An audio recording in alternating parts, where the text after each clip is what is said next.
everyone, my name is Gabrielle and today we'll be going through everything you need to know about the 2024 business exam. We'll also be going through some predictions, but be sure to take these with a grain of salt because although these are educated guesses by expert teachers, nothing is guaranteed to come up on the day of your exam. So that being said, let's get straight into the video.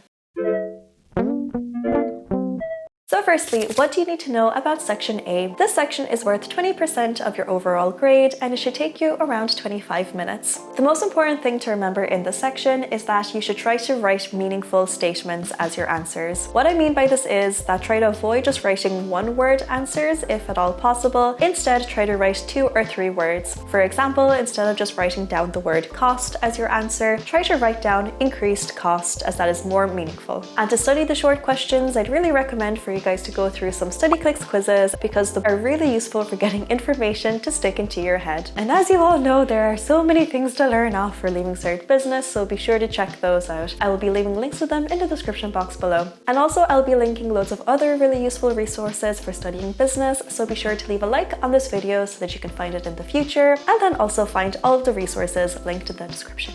So moving on from the short questions, what do you need to know about Section B? That is also worth 20% of your exam. So in this section, you will see the applied business question and the answer will already be there right in front of you. You just need to structure your own. The most marks lost here are due to incorrect answering style, so be sure to check out our H1 guide for business to make sure that you're structuring your answers correctly. I'll link it in the description box below. Also, here are the topics that you can expect to see in this section.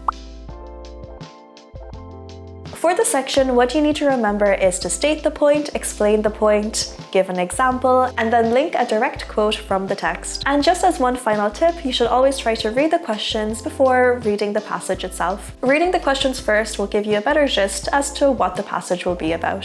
So moving on to Section C, which is the most important part of the exam. Here you'll have to answer 4 long questions and they'll be worth 60% of your overall grade. And so here is what you should expect to see on the exam.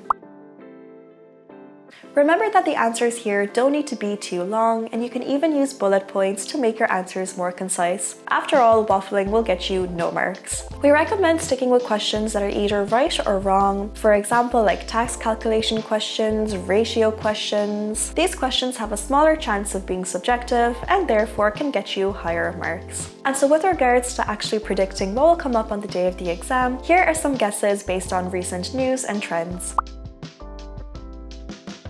And then since it is such a big topic in the news right now, you can expect to see some questions on the cost of living crisis. For example, questions on liquidity, inflation, gearing, and profitability. And so that is all we have for business, and please be sure to comment what subject we should cover next. I hope this video helped and best of luck with the study.